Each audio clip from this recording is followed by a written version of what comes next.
Hello guys, अगर आपको भी अपने इंस्टाग्राम पर ग्रो करना है तो आपको भी अपने इंस्टाग्राम पर रील्स बनानी होगी।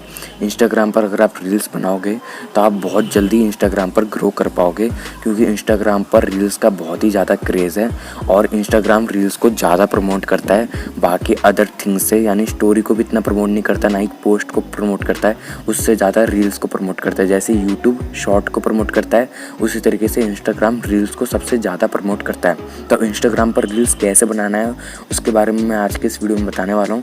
तो आज के इस वीडियो को कंप्लीट देखना, और अगर आप चैनल पर पहली बार आए तो चैनल को सब्सक्राइब कर देना और वीडियो को लाइक कर देना अगर वीडियो में कुछ जानने को मिले और सीखने को मिले। चलिए आज के इस वीडियो को स्टार्ट करते हैं।